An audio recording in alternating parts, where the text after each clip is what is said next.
Assalamualaikum warahmatullahi wabarakatuh. Perkenalkan, nama saya Uun Unaya dengan NIM 1914218, jurusan Perbankan Syariah semester 6. Baiklah, di sini saya akan membahas tentang sengketa dan proses penyelesaian sengketa. Untuk memenuhi tugas ulangan tengah semester pada mata kuliah Arbitrase Syariah dengan dosen Dr. Haji Syaiful Bahri SAG MM. Selanjutnya yaitu kita akan membahas yang pertama pengertian sengketa, yang kedua pengelompokan sengketa, dan yang ketiga penyelesaian sengketa melalui jalur litigasi dan non-litigasi. Baiklah, pembahasan pertama yaitu tentang pengertian sengketa. Jadi, pengertian sengketa dalam Kamus Besar Bahasa Indonesia berarti pertentangan atau konflik. Konflik berarti adanya oposisi atau pertentangan antara orang-orang, kelompok-kelompok, atau organisasi-organisasi terhadap suatu objek permasalahan.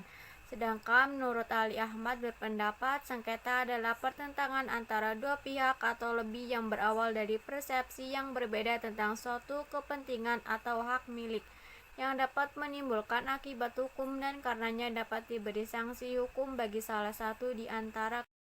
Pengertian sengketa selanjutnya yaitu sengketa pada dasarnya adalah bentuk aktualisasi dari perbedaan dan juga bentuk dari suatu pertentangan antara dua orang atau lebih.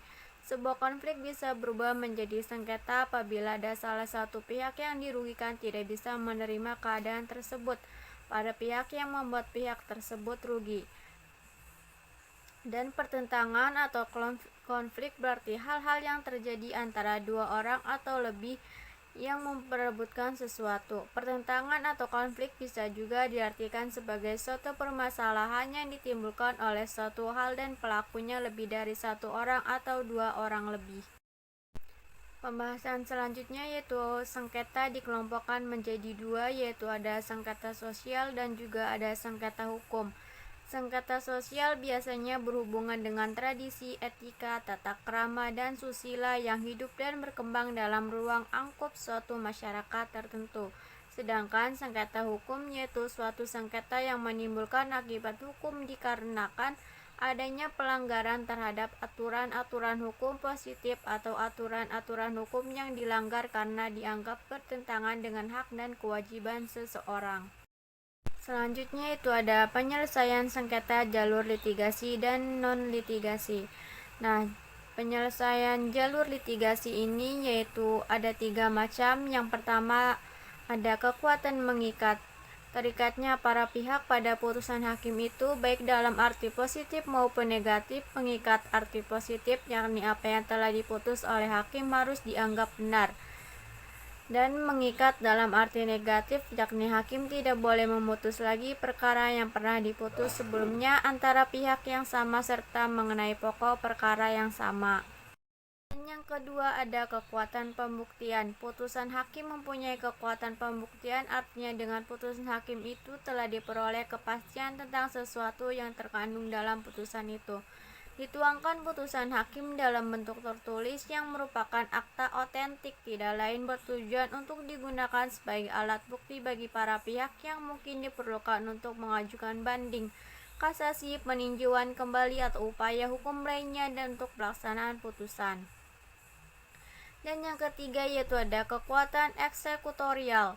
Nah, putusan hakim mempunyai kekuatan eksekutorial, artinya bahwa suatu putusan dimaksudkan untuk menyelesaikan suatu persoalan atau perkara dan menetapkan hak atau hukumnya saja, melainkan juga realisasi pelaksanaannya yaitu eksekusinya secara paksa. Kekuatan mengikat saja dari suatu putusan hakim belum cukup dan tidak akan berarti apabila putusan itu tidak dapat direalisasikan atau dilaksanakan.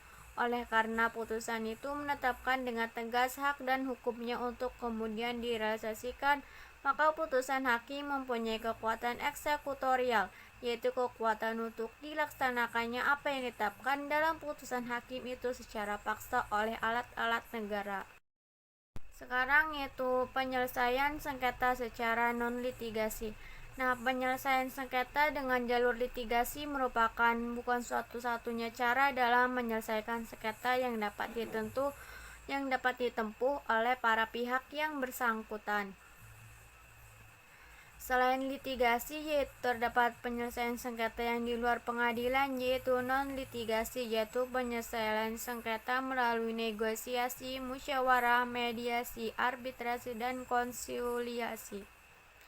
Nah, metode penyelesaian sengketa jalur non-litigasi sebagaimana yang telah disebutkan sebelumnya dan diuraikan sebagai berikut ini.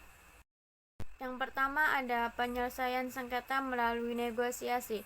Dalam praktik negosiasi dilakukan karena ada dua alasannya, itu yang pertama untuk mencari sesuatu yang baru tidak dapat dilakukannya sendiri. Misalnya dalam transaksi jual beli, pihak penjual dan pembeli saling memerlukan untuk menentukan harga. Di sini tidak adanya sengketa. Dan yang kedua yaitu untuk memecahkan perselisihan atau sengketa yang timbul di antara para pihak. Dalam 4 Pasal 6 Ayat 1 Undang-Undang Nomor 30 Tahun 1999 tentang arbitrase dan alternatif penyelesaian sengketa disebutkan bahwa sengketa atau benda pendapat perdata dapat diselesaikan oleh pihak yang melalui alternatif penyelesaian sengketa yang didasarkan pada itikat baik dengan pengesampingan penyelesaian secara litigasi dan pengadilan negeri. Dan yang kedua yaitu ada penyelesaian sengketa melalui mediasi. Nah, mediasi pada hakikatnya merupakan suatu bentuk penyelesaian sengketa dan memberikan pandangan ke depan terhadap para pihak yang bersengketa. Nah, menurut Priyatna Abdur Rashid, mediasi sebagai suatu proses penyelesaian sengketa bekerja sangat baik. Mediasi juga merupakan salah satu bentuk atau cara penyelesaian sengketa di luar pengadilan. Berbentuk halnya dengan negosiasi, proses penyelesaian sengketa melalui mediasi dapat melibatkan orang lain atau pihak ketiga sebagai mediator. Dasar hukum tentang mediasi dapat ditemukan dalam Pasal 6 Ayat 3, Ayat 4, Ayat 5, Undang-Undang Nomor 30 Tahun 1999 tentang arbitrase dan alternatif penyelesaian sengketa.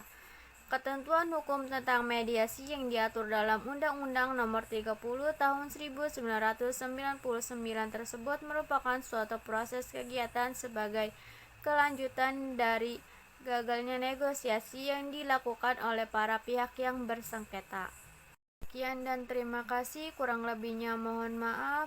Wabillahi taufiq wal hidayah. Wassalamualaikum warahmatullahi wabarakatuh.